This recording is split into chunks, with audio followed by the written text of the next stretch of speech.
So everybody's figured out the switch game now. So let's talk about what data we got. All right, we're starting apparently with a red pen. Fair enough. So we had the number of pieces and we had the number of moves, right? So when we had one piece, we had 3 moves. When we had 2 pieces, it took how many moves? 8. When we had 3 pieces, 15 moves.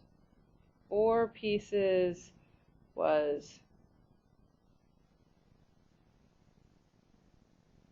24, and 5 pieces was 35, right? So we know this isn't linear, right? Because when we go from 3 to 8, we get 5. When we go from 8 to 15, we get the difference is 7. Between 15 and 24, the difference is 9. And between 24 and 35, the difference is 11. So this is clearly not a linear function.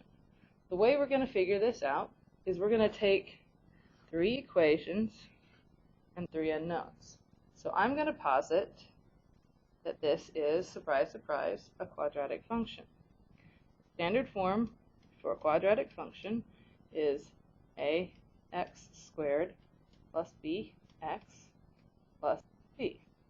So we know that f, when x is 1, is equal to a 1 squared plus b times 1 plus c.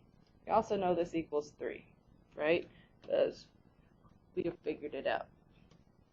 When we have 2 pieces, we have a times 2 squared plus b times 2 plus c, and we know that equals 8. Our third one, I'm going to choose the third smallest number, f of 3. We have a times 3 squared plus b times 3 plus c. And we know this equals 15. So now I have 3 equations and 3 unknowns. So let's start on a new piece of paper here so we can see this a little bit better. Come on, navigate to the next page. Oh, I have to say a new page. All right. So we had, our 3 functions were a plus b plus c equals 3. We had a times 2 squared, so we have 4a plus 2b plus c equals 8. And the last one we had was 9a plus 3b plus c equals 15. Now, when you have 3 equations and 3 unknowns, the best way I know to go about doing this is a process of elimination. More than likely you've seen this in your previous math class, but we're going to go through it step by step. So we're going to label these equations 1, 2, and 3. Now we want to eliminate something.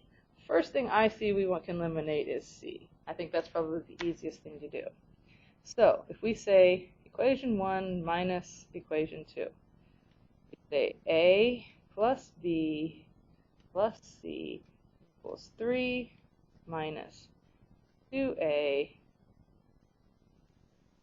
minus, sorry, that would be a 4a, wouldn't it? But again, 4a minus 2b minus c equals negative 8. Now if we add these two together, we'll get a negative 3a, a negative b,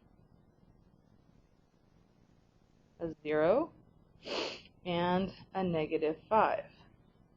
We do the same thing here. We say, all right, let's do 1 minus 3. We need 2 equations, right? So we have a plus b plus c still equals 3.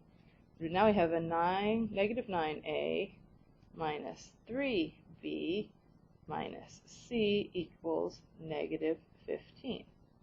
Add these two together, we get negative 8a minus 2b plus our 0 again equals 15 minus 3, which is negative 12.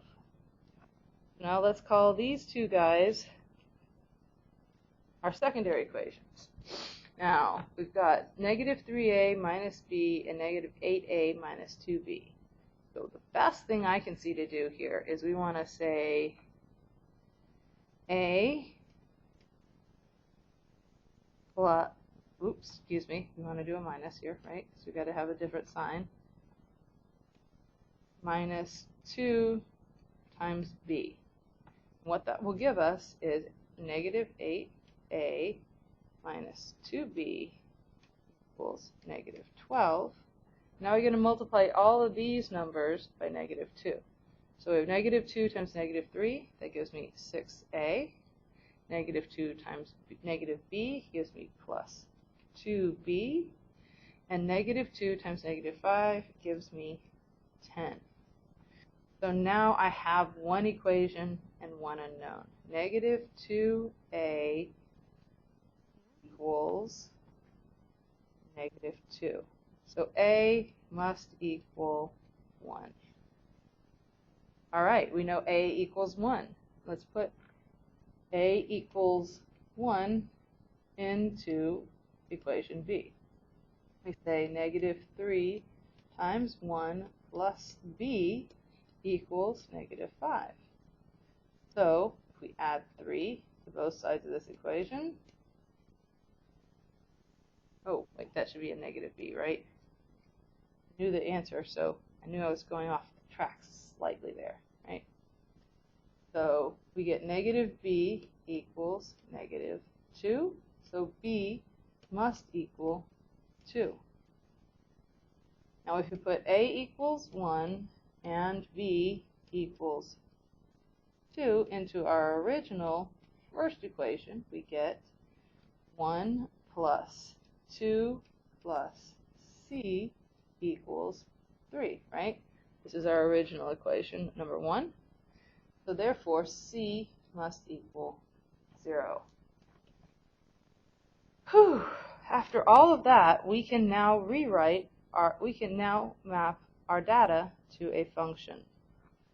Remember, that function we said was ax squared plus bx plus c. So our function is actually x squared, because a is 1, plus 2x plus 0. So the function that fits our switch data looks like this. Now let's test it. Does that work? If I put in 5, f of 5 is 5 squared plus 2 times 5. So I get 25 plus 10, which is 35. That works. That's what we got. So of course now we want to see what can we do with this function. So name of the game, right? Always, always, always graphing.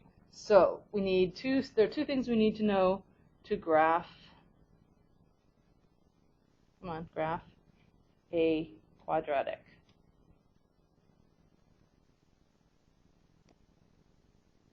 We need to know the vertex, and we need to know the x-intercepts. We also need to know which way it's pointing up or pointing down. So I guess technically there are 3 things we need to know. First things first, we can do up or down pretty quickly. Since the coefficient in front of x squared is positive, so positive means we're going to point up. Makes good sense, right? Vertex and x-intercepts. Well, okay, well there are 2 ways we can go about doing this, right? To get the x-intercepts, remember you set a function equal to 0 and solve for x, right? So if we set this equal to 0, x squared plus 2x equals 0. Well, we can factor this. We can say this is x times x plus 2 equals 0. So x must equal 0, or, come on, x plus 2 equals 0. This one gives us x equals -2. So now we have our x-intercepts. To find the vertex of this system, we need to do something a little bit different. We need to do what is a process called completing the square. So I'm going to start this on a new page, I think. So, all right. So, if we want to complete the square,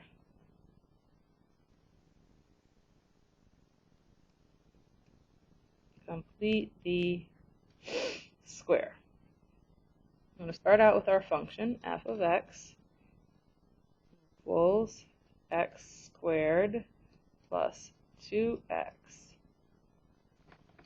Now we want to make this into a perfect square. So if you'll recall, a plus b, the form looks like a squared plus 2 times a times b plus b squared, right? That's the perfect square.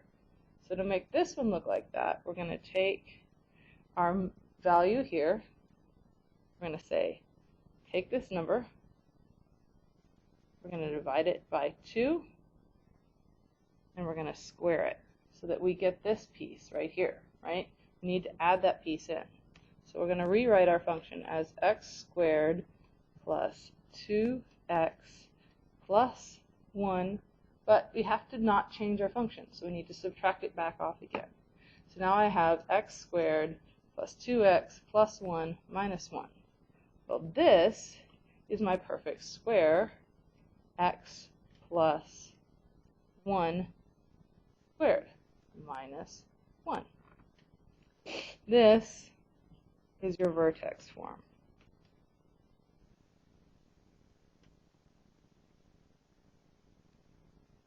The formal vertex form looks like f of x equals a times x minus h squared plus k.